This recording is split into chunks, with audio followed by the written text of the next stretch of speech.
ಗ್ಯಾರಂಟಿಗಳಲ್ಲಿ ಮುಳುಗಿರುವಂತಹ ಸರ್ಕಾರ ಒಂದೊಂದೇ ಶಾಕ್ ಕೊಡೋಕೆ ಮುಂದಾಗಿದೆ. ಹೊಸದಾಗಿ ನಿರ್ಮಾಣ ಆಗುವ ಬಹುಮಹಡಿ ಕಟ್ಟಡಗಳಿಗೆ ಶೇಕಡ 1% ಫೈರ್ ಸೆಸ್ ಹಾಕಲು ಕ್ಯಾಬಿನೆಟ್ ತೀರ್ಮಾನವನ್ನು ತೆಗೆದುಕೊಂಡಿದೆ. ಇನ್ನು ಬಾಲ್ಯ ವಿವಾಹ ನಿಷೇಧ ತಿದ್ದುಪಡಿ ಕಾಯ್ದೆ 2025ಕ್ಕೆ ಕ್ಯಾಬಿನೆಟ್ ಒಪ್ಪಿಗೆಯನ್ನು ಕೊಟ್ಟಿದೆ.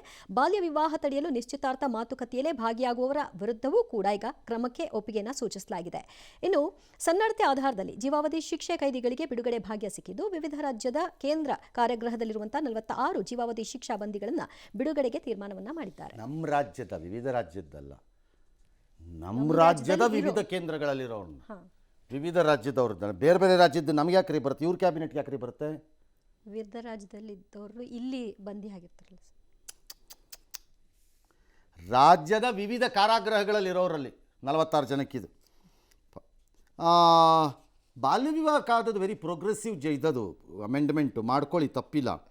1% ಫೈರ್ ಸೆಸ್ ಬಜೆಟಲ್ಲಿ ಹೇಳಿದ್ರು ಅನ್ಸುತ್ತೆ, ಹೇಳಿದ್ರು, ಅದನ್ನು ಮಾಡಿದ್ದಾರೆ, ಜಾರಿಗೆ ತರ್ತಿದ್ದಾರೆ. ನೀವು ಮಾಡೋದು ತಪ್ಪು ಅಂತ ನಾನು ಒಪ್ಕೊಳ್ಳಲ್ಲ, ಇಲ್ಲ ಅನ್ನಲ್ಲ. ಬಟ್ ಸರ್ಕಾರ ಆ ಬಹುಮಹಡಿ ಕಟ್ಟಡಗಳಿಗೆ ಏನಾದರೂ ಆದಾಗ ಅದನ್ನು ಎದುರಿಸುವ ರೀತಿ ಸಜ್ಜಾಗಿದೆಯಾ ಅಂತ ನೋಡ್ಕೊಳ್ಳಿ. ಈಗ ನಿಮಗೆ ಯಾರು ಫೈನ್ ಹಾಕಬೇಕು?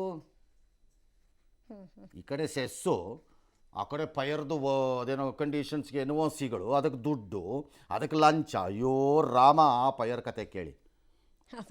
ಎಲ್ಲ ಮಾಡ್ಬಿಟ್ಟು ನೀವು ಫೈನಲಿ ಬೆಂಕಿ ಎತ್ಕೊಂಡ್ಬಿಡ್ತು, ತಪ್ಪಿ ಹತ್ತೋದು ಬೇಡಪ್ಪ, ಹತ್ಕೊಂಡ್ಬಿಡ್ತು, ಇಲ್ಲಿ ಕೊಡ ಅಂತ ಇಲ್ಲಿ ಡಿಂಗ್ ಡಿಂಗ್ ಡಿಂಗ್ ಅನ್ಸಿದ್ರೆ ನೀವು ಏನು ಪ್ರಯೋಜನ? ಅದಕ್ಕೂ ವ್ಯವಸ್ಥೆ ಮಾಡ್ತಾರೆ. ಆಗಿದೆಯಾ ಫಸ್ಟ್ ಅದು ನೋಡಿ, ಜನಕ್ಕೆ ಕೇಳೋದಿರಲಿ.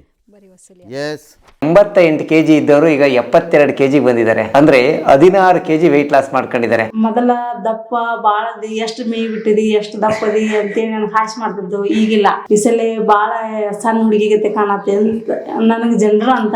ಇದಕ್ಕೆ ಯಾವ ಸೈಡ್ ಎಫೆಕ್ಟ್ ಇಲ್ಲ. ನನ್ನ ಜೀನಿ ಸ್ಲಿಮ್ ಒಂದು ಫುಲ್ ಖುಷಿ ಇದನ್ನೀಗ. ಬೆಂಗಳೂರಿನ ರಸ್ತೆ ಗುಂಡಿ ಮುಚ್ಚುವ ವಿಚಾರವಾಗಿ ಈ ಹಿಂದೆ ಮಾಡಿರುವಂತಹ ಎಲ್ಲ ನಿರ್ದೇಶನಗಳಿಗೆ ಸಂಬಂಧಿಸಿದಂತೆ 1 ತಿಂಗಳಲ್ಲಿ ಅಫಿಡವಿಟ್ ಸಲ್ಲಿಸಲು ಬಿಬಿಎಂಪಿಗೆ ಹೈಕೋರ್ಟ್ ಕೊನೆಯ ಅವಕಾಶವನ್ನು ಕಲ್ಪಿಸಿಕೊಟ್ಟಿದೆ. 9ನೇ ತಾರೀಕು ವಿಚಾರಣೆಯನ್ನು ಮುಂದೂಡಿದೆ. ರಸ್ತೆ ಗುಂಡಿ ತುಂಬುವುದು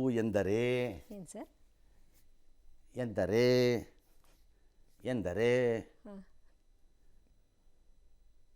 ನಮಗೆ ಖುಷಿ ಕೊಡುವಂತಹ ಇನ್ಯಾವುದೋ ಪಾತ್ರೆ ತುಂಬಿಕೊಳ್ಳುತ್ತದೆ. ತುಂಬ್ತಾ ಇರಬೇಕು. ಕರ್ನಾಟಕ ರಾಜ್ಯದ ನೆಲ ಜಲ ಗಡಿ ವಿಚಾರದಲ್ಲಿ ಈಗ ಮುದ್ಗಳು. ಪ್ರಮೋದ್ ಸಾವಂತ್ ಗೋವಾ ಮುಖ್ಯಮಂತ್ರಿ ಹೇಳ್ತಾರೆ, ಯೋಜನೆಗೆ ಕೇಂದ್ರ ಸರ್ಕಾರ ಅನುಮತಿ ನೀಡುವುದಿಲ್ಲ. ನನಗೆ ವೈಯಕ್ತಿಕವಾಗಿ ಕೇಂದ್ರ ಸಚಿವ ಭೂಪೇಂದ್ರ ಯಾದವ್ ಭರವಸೆ ಕೊಟ್ಟಿದ್ದಾರೆ.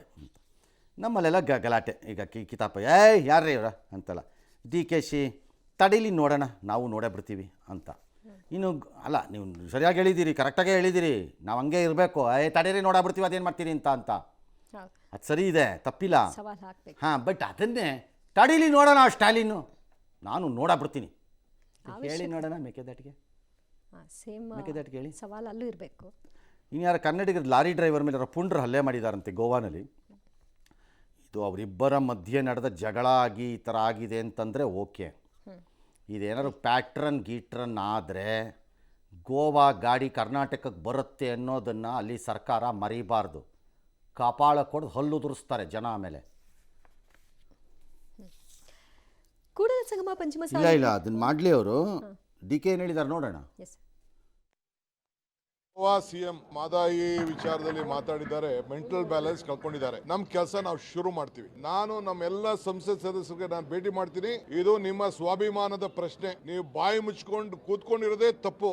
28 ಜನ ಸ್ವಾಭಿಮಾನದ ಪ್ರಶ್ನೆ ನಮ್ಮ ಸಂಸತ್ ಸದಸ್ಯರು ಹೋರಾಡಬೇಕು. ಅವ್ರು ಯಾರ್ರೀ ಗೋವಾ CM? ಮನೆ ಜೀತದಾಳುಗಳ ನಾವಿಲ್ಲಿ?